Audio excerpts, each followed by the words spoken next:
Okay, well, good afternoon. This is our second talk in a series on Connecticut, the Cradle of Impressionism. I'm Mickey Porta, coordinator of exhibitions and community engagement here. And we are very lucky to once again have Tom Davies with us. Tom is a collector.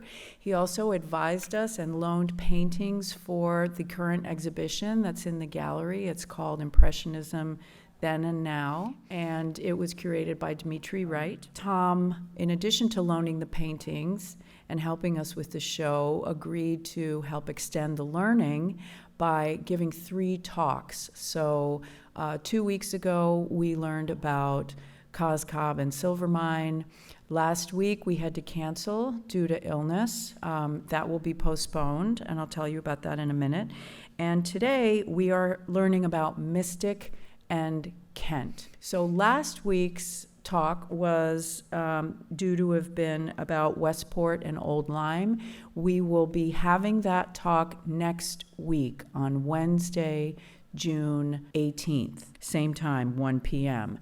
That registration link is live on our calendar, so you can sign up for it now, Wednesday, June 18th at 1 p.m. Okay, so now we're ready to welcome Tom Davies.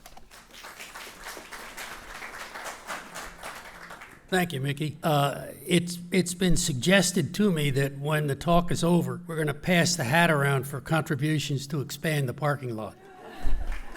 Is that a good idea? Okay. All righty. Again, I apologize. I had a rip-roaring summer cold a week and a half ago, and I figured I didn't want to get everybody sick, so we canceled out. That's the reason for it. The small seaport community of Mystic, 28 miles north of Old Lyme, was a significant shipbuilding center for over 200 years. Well into the late 19th century, several significant vessels were built in their yards and contributed mightily to America's nautical history, particularly during the era of the clipper ships that rounded Cape Horn, destined for San Francisco. Mystic's bucolic scenery inland and along the coast, plus reasonable living costs, and that's very important, made it an ideal location for both existing and returning artists from their studies in Europe to reestablish the concept of colony lifestyle that they experienced and they really enjoyed.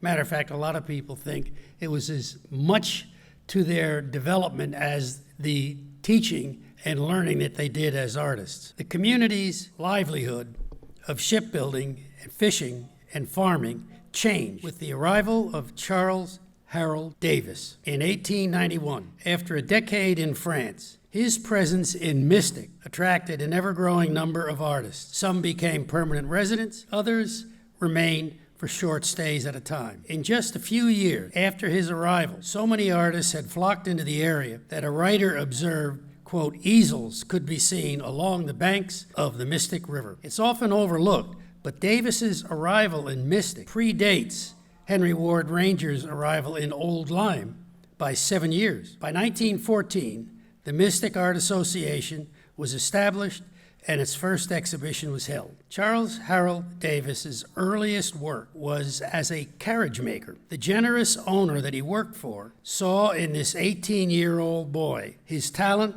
and offered him a remarkable sum of $1,000 to study in France. He settled in the village of Fleury, near Barbizon, and remained in Europe for 10 years. As this classic landscape entitled Evening, 1886, shows, he was totally committed to this style of painting. This piece, entitled December Twilight, 1887, is a similar style, but a bit lighter palette, but typical of these artists' preference for sunrise and sunset images. His development does show gradual move towards a lighter palette and more impressionistic brushwork, with a scene here off the Mystic coast. Davis's move towards impressionism accelerated after he arrived in Mystic in 1891, as evidenced by this view east across the Mystic River, circa 1905. It is ironic that during his years in France, pursuing his dedication to the Barbizon style, or tonalism,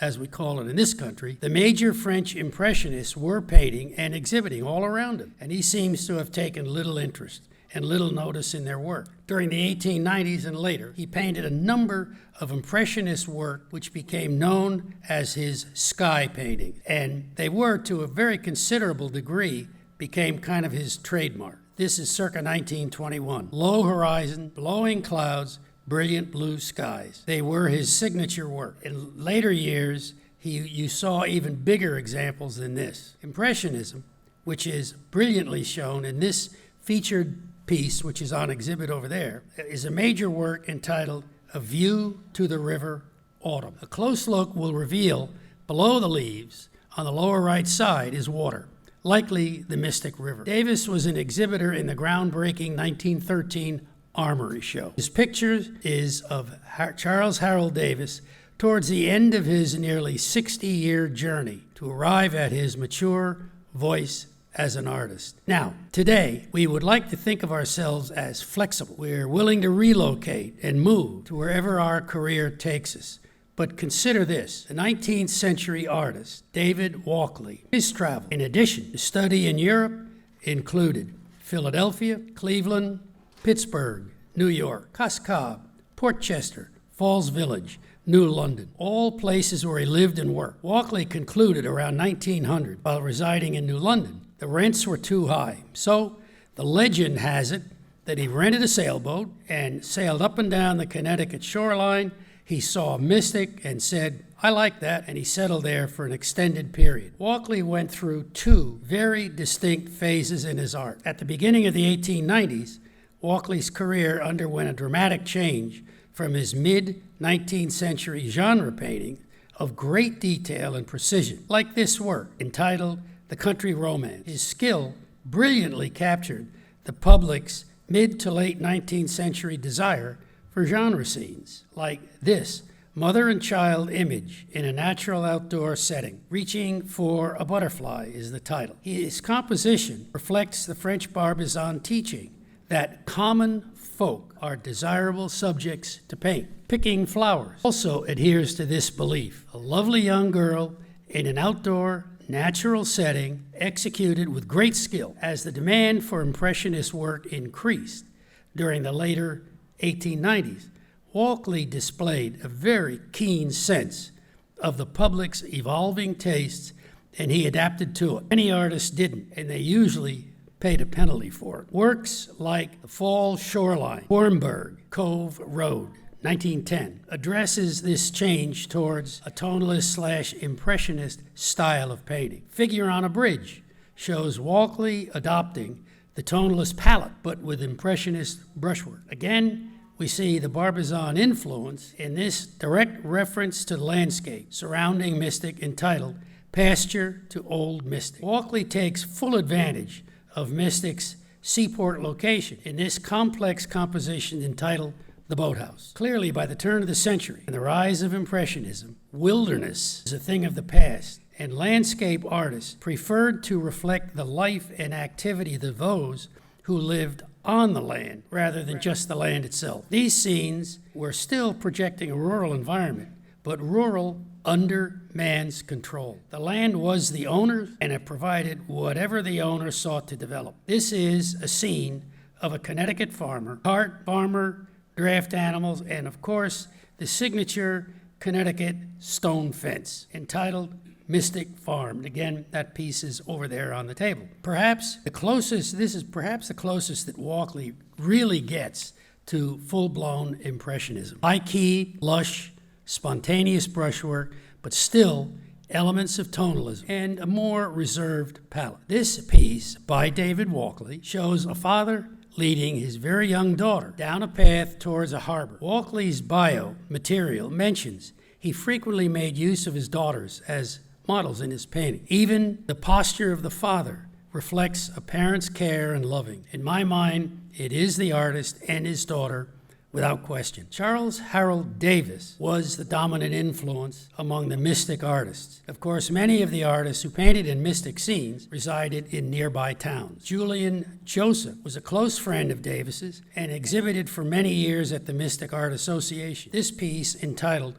Country House, was executed in 1927. His second work, entitled Hollyhocks, was painted a year later by Julian Joseph, who studied with Frank Vincent Dumont in Old Lyme and at the Art Institute, the Art Students League in New York. George Thompson was a permanent artist in the region. He was president of the Paint and Clay Club in Hartford, arrived in Mystic in 1912. The coastal appeal of Mystic is reflected in this work, quote, Fishing Boats of Mystic. A departure from the frequent landscape and coastal images is this rugged painting. It was entitled The Quarry at Mason's Island, Mystic. The freedom of the brushwork would suggest it's a plein air painting, probably painted right on location. The artist, Ernest Barnes, is known to have painted in Mystic, as seen here, entitled Bend in the River. However, not much else is known about him, but he clearly adopted the tenets of Impressionism. Carl Lawless, he's an interesting one, was a longtime resident of Mystic, a founder of the Mystic Art Association, who evolved his own unique style, which differed from the, quote, Mystic look, if you want to call it that. He loved winter scenes, as this piece shows, entitled Snowstorm. He was extremely adept at floral still life, as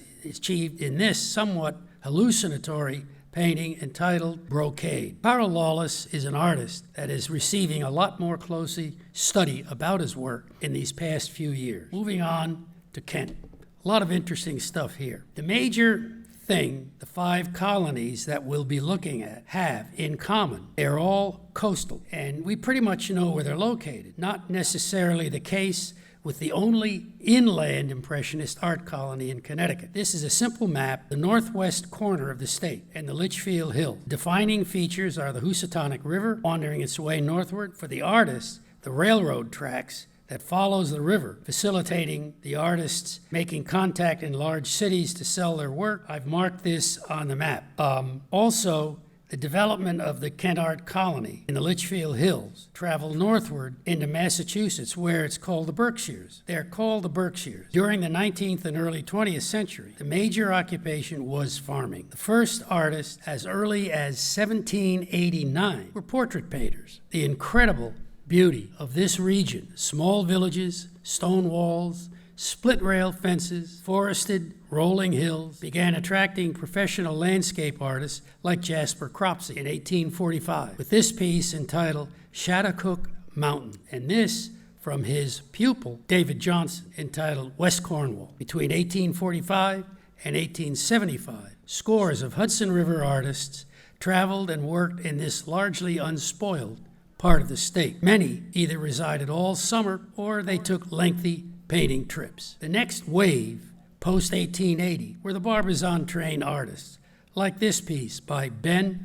Foster, thoroughly trained in France, who visited the region in 1894 and became a permanent resident by 1900 in Cornwall Hollow. The next influx of artists were the Impressionists, and, not surprisingly, the well-traveled Willard Metcalf visited in 1905 and several times thereafter. This brilliant piece by Metcalf is entitled Waning Autumn. As the number of full and part-time resident artists grew, as well as visiting artists, there was a need for a formal organization. Of the many villages along the Housatonic River, it seemed that Kent was the most appropriate and centrally located to become the hub of a burgeoning art colony. The Kent Art Association was formed in 1923. Nationally, best-known artist member of the Kent colony was Danish-born Emil Carlsen, a master still life artist, as seen in this piece entitled Still Life with Garlic. He was brilliant at representing surface textures and hard and soft edges. Carlsen was equally adept with the fragile, delicate image of the rose petal, as in this 1895, that's amazingly early, 1895 still life, entitled Pink Roses. Often, his compositions may seem dated or old-fashioned at first glance, but there's a freedom and sophistication in the placement of the flowers and the random scattering of leaves and petals at the base of the vase that are carefully arranged in an impressionistic manner. Often Carlsen was called the American Chardin, after the great French 18th century still life painter. Emil Carlsen immigrated to America in 1872 at 19 years old, and he struggled financially for close to 2 decades, moving and teaching in several places from New York to San Francisco, while continuing to develop his uniquely distinctive, refined, and elegant fusion of representational and impressionistic technique. In the early years, after his arrival here, Carlsen earned the respect of his contemporaries while still living in poverty. Friends and colleagues encouraged him to abandon still life painting, stating they are just simply too hard to sell. He persisted, and the time during the mid-1880s became known as his pots and pans period. Legend says Carlsen was too poor to afford live models, so he resorted to collecting random household objects for his composition. This featured work that you see over there on the table falls into that period of his pots and pans. His composition here is entitled Brass and Copper, circa the early 1880s. It's from that period. Now, despite the simple objects at his disposal, Carlsen was still able to create an image of mystery and weight, some edges well-defined and well-lit, sharp, while others bathed in shadowy, leave viewer to complete the shapes in their own mind. As Carlsen persisted, he produced stunning work like this 1896 piece entitled Still Life with Chrysanthemum, which demonstrates his ability to deal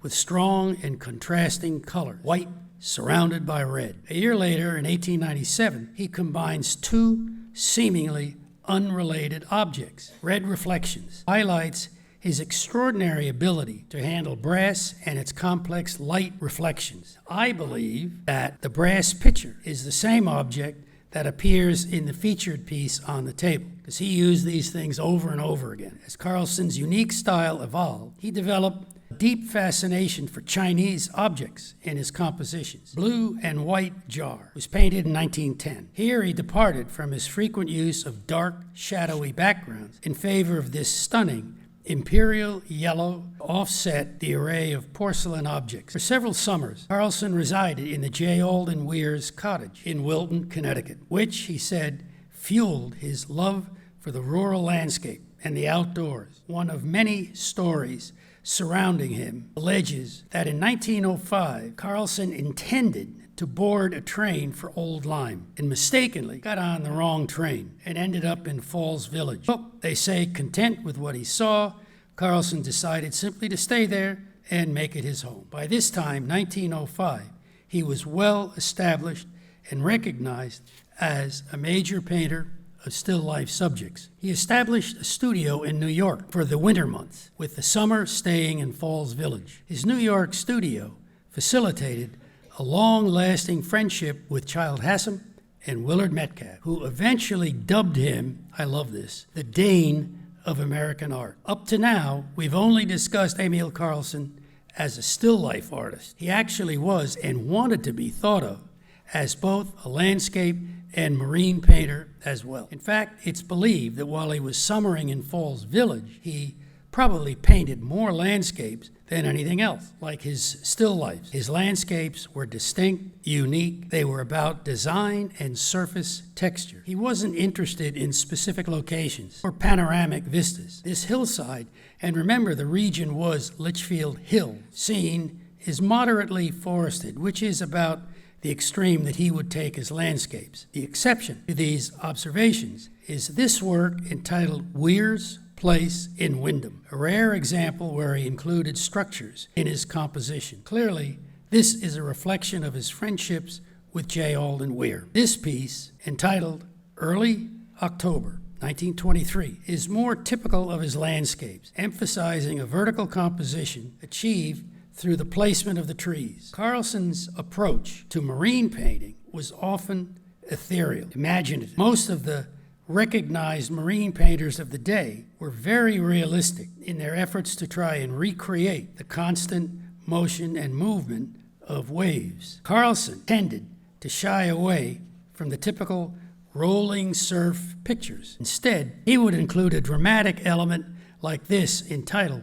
Bald Head Cliff, York, Maine, 1914. But more often, he would choose a simple image of the shoreline, more lyrical, poetic, that barely suggests ocean waters off in the distance. However, Carlsen achieves his most distinctive marines when he emphasizes dramatic cloud formations and almost magical lighting, as seen in, quote, The Heavens Are Telling, circa 1918. Emil Carlsen's constant efforts to develop his landscape and marine art reflect his early studies at the Royal Academy of Art in Denmark in 1866 to 69, where landscape and marine work were his focus. His extraordinary skills in still life painting masterpiece like this in 1917 overshadowed all other subjects in the eyes of the public and the academic. During the decades of perfecting the skills and discipline of still life painting, he learned its importance. Carlsen lamented in an article he wrote for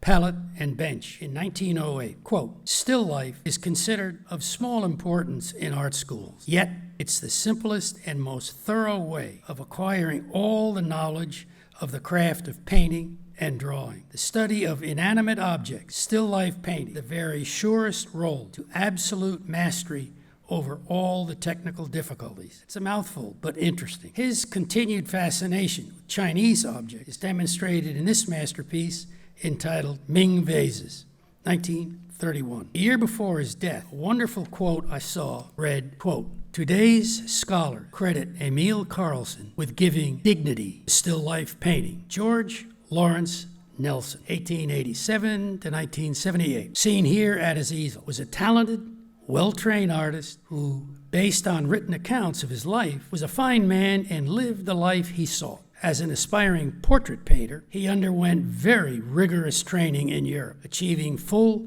National Academy membership, painted roughly 800 portraits during his career, but perhaps most importantly, was able to pursue his two passions, painting the figure and growing a world-class floral garden, which provided the flowers for his magnificent floral still life. He was an early arrival in Kent in 1919 and was one of the original 9 artists who founded the Kent Art Association. In addition to his artistic pursuits, he purchased an historic house from the 1700s and continued working on it to restore it with love and craftsmanship for the next 50 years, willing it to the Kent Historical Society upon his passing. He served as the Kent Art Association president for 14 years, from 1954 to 68. The presence of flower can be found in almost every figural piece, as seen here in Helen with Poppy. Nelson took great pride in his floral still life, which he insisted they be supplied from his garden. He felt the strength of color that he achieved was because they were absolutely fresh and not obtained from some florist somewhere else. This penchant for fresh flower was a real problem in winter when they weren't available. So, over the years, Nelson would paint scores of detailed studies on clay-coated panels, either gray or tan, but none were available for sale. I suspect very few people even knew about them. These became his reference material during the cold weather. These kept his, quote, cold weather floral still lifes fresh and vibrant. Upon his passing, they were all willed to the Kent Historical Society along with his home. I'm told that a few were released for sale to cover the cost, I love it, of repairing a leaky roof. However, this practice enabled Nelson to execute on a year-round basis like autumnal still life. For this, we can be appreciative. A major influence on his life was his mother, Alice Nelson Hirschberg, herself an artist. Reading accounts of their supportive relationship, I saw a description, quote, she taught him how to live, how to dream, how to draw, and encouraged his love for music. He played 5 instruments and had a rich singing voice, end of quote. I'm sure you noticed his mother's last name, Hirschberg. His father, Carl Hirschberg, was a successful artist whose work we'll see in just a moment. George Lawrence chose to adopt his mother's maiden name, Nelson, in order to avoid confusion with his father's work. However, I did find a different story. According to the son, George, anti-German sentiment was very high and severely affected his German-born father's career. George did not want a similar experience. Occasionally, Nelson's combination of figures and flowers were so equally balanced, souvenir of early spring. It's more than primarily one or the other. Let the viewer see what it is they wish it to be. This is an irresistible image entitled Child in Barrel Chair. That was probably my guess. It was a commission work by some family of their little girl in a rare, quiet moment, reading a fairy tale or something equally appropriate. The last piece of George Nelson is featured on the display table over there. I had the good fortune of meeting with a dedicated researcher of the Litchfield Hills painters, who had recently located the Nelson estate, enabling me to see over 50 figural works. Hands down, Young Lady with a Rose, painted in 1910 when the artist was only 23 years old, was the finest example I'd seen of his work. I don't even believe it requires any discussion, and certainly no art speak terminology. The third featured artist is Robert Nisbet, a man of many talents, a president of the Art Students League, elected full National Academician, a book collection of over 4,000 volumes in his library, an officer in the Society of Etchers, accomplished with both rifle and bow, winner of many competitions, and a commissioned Army rifle instructor during World War II. Nisbet moved to the quiet town of Kent in 1910, when no other artist resided there. He built his home, this as the view from his front porch, lived there for 50 years, and is credited with being the most prolific artist by far of the Litchfield Hills painters. Over his career, he proved to be an effective organizer and leader. His arrival in Kent was a catalyst to draw other artists over the next decade, and became the force behind forming the Kent Art Association, and served as its president for 20 years. Prior to moving to Kent, he spent summers in Old Lyme, where he, like so many, which we'll see when we cover Old Lyme, took his shot at capturing the iconic mountain laurel,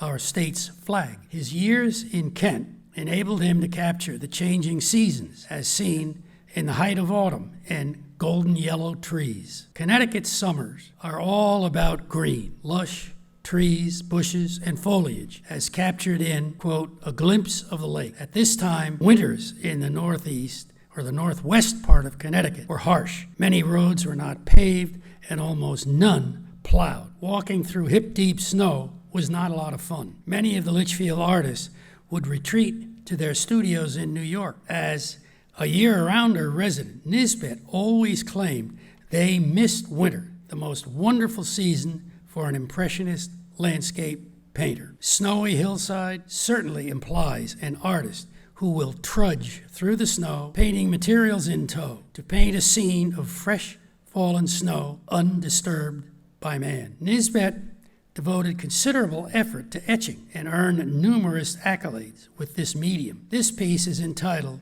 quote, Across the Railroad Tracks. Next to the parked car on the left, you can see a railroad sign for the upcoming rail crossing. One of his masterpieces reflects that artists do travel to other locations, perhaps for subject matter not found where they reside, and that certainly is ocean. There's no oceans in the Litchfield Hills. Entitled Northport, Long Island, 1914. It has it all. Sand, shoreline, figures bathing, sailboats, a pair of rowboats commanding center attention, a derelict vessel stranded on a sandbar. An absolute favorite location and subject for Nisbet painting time, and again, is all medium, were scenes along the rushing waters of the Housatonic River. Seen here is one entitled Rapids, South Kent. He perfected capturing rapids. This is entitled Hurrying River. It's over there on the table. Although small in size, the power of the river is not lost to the viewer. This is another Housatonic image entitled Rushing Water. Another favorite location Nisbet painted was Hatch Pond, nearby his home. Entitled The Fisherman, he achieved a color intensity that is quite intriguing. Now, remember, I mentioned Robert Nisbet moved to the small town, jumped ahead, to the small town of Kent in 1910. And no other artist lived there at that time. Why did he move there? It seems Mr. Nisbet became involved with Marguerite Metcalf, the wife of Willard Metcalf, the highly regarded artist, who had in fact been Nisbet's instructor. This apparently happened while in New York. A scandal of major proportions followed, and the two of them had to leave both New York and Old Lyme to seek the privacy of a town like Kent. In the long run, it contributed to the founding of the Kent Art Association, and by all accounts, as they say in fairy tales, they lived happily ever after. As with the previous colony, there are several other active artists worth looking at. The most unlikely artist was third to arrive and settle in Kent in 1915, and that is the acclaimed marine painter Frederick Waugh. By then, Waugh was 54 years old. Waugh was well recognized as the country's finest pure marine painter, with works like this surf picture of Bass Rock's Gloucester in 1910. Waugh enjoyed art colony life, having lived in Grèce, France, St. Ives, England, and spending 2 years of extensive study of the ocean while residing on the Isle of Sark in the English Channel. When Nisbet invited him to Kent, he and his family were excited by the idea. This image, entitled The Mill, Waugh painted on his property. He spent 12 years in Kent before moving on to Provincetown in 1927. Renowned for his amazing memory of the sea, Waugh did not abandon marine paintings. It was where his reputation and, frankly, his financial livelihood existed. He was gifted at being able to construct monumental and complex paintings, all from memory. What is a child prodigy in the art world? At the age of 4, began studied under his father. At age 14, the youngest artist to exhibit at the National Academy. At age 18, winning a prize at the Academy. At age 21, being elected a member. This is Dennis Carlsen, Emil Carlsen's son, and this is one of his still-life masterpieces, Brass Kettle. Dennis never attended public school, being homeschooled by his mother. He traveled with his parents more than a dozen times to Europe, frequently visiting museums and often meeting with important artists of the day. A Litchfield artist scholar wrote, "While this aesthetic exposure helped his art, it left him somewhat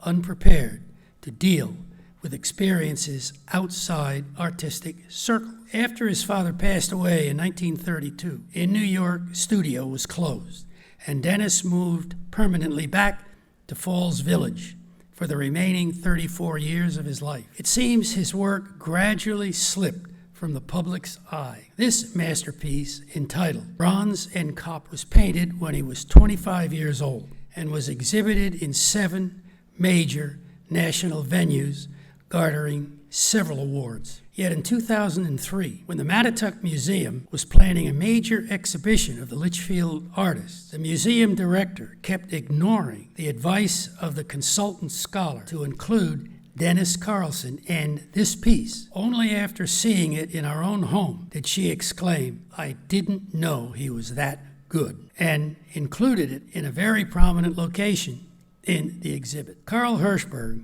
was George Lawrence Nelson's father, and among the older artists to settle in Kent in 1915 at 61 years old. Hirschberg was one of a number of artists who managed to successfully transition from later 19th century academic genre painting to high-key, plein-air impressionism. German-born, he immigrated to America at age 6, and by 14 was studying at the National Academy. Post-Civil War America wanted, quote, home subjects, or paintings of ordinary life with the strong American feeling. Hirschberg excelled at producing highly academic images that the public sought, like this piece entitled Declaration, painted in 1885. Hirschberg was also a prolific illustrator, and between 1880 and 1890, a founding member of the Art Students League. As tastes changed and Impressionism became more in demand, Hirschberg moved to Kent, where he embraced Impressionism, became more in demand,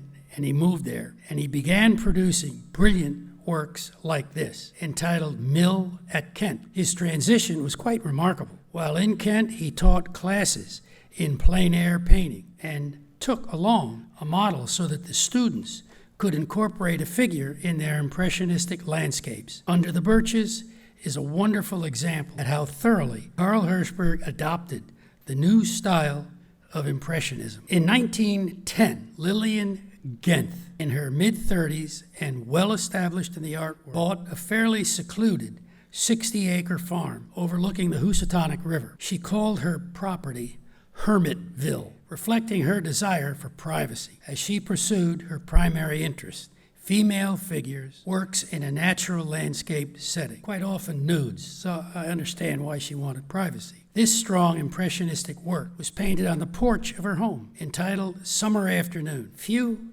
women painters of her generation achieved her success. As Falls Village became less important to her as a place to paint, she departed for extensive international travel, painting throughout Europe and the Middle East. She sold her property in 1930 to return to her New York studio. Another original founder of the Kent Art Association was Uruguayan-born F. Louis Mora, extraordinarily successful, full National Academy member by 32 years old, and a highly skilled portrait artist, mural painter, illustrator, and fine artist. This wonderfully active image is entitled Spanish Costume Ball at the Art Students League and is very representative of Mora's Latin heritage, with a bit of the Ashcan school thrown in. Mora wrote a colleague in 1910 that he wanted a place in Connecticut where he could paint everyday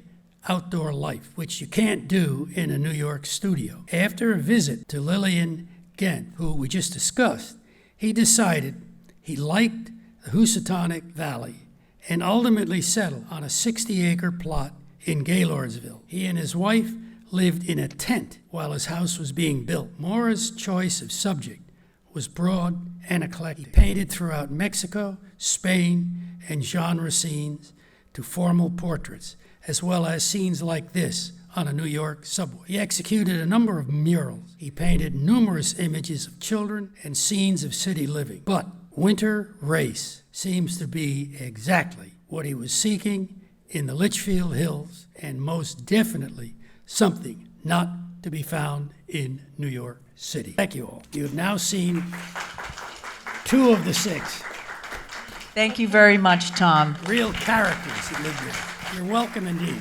A lot of fun. Thank you all for coming.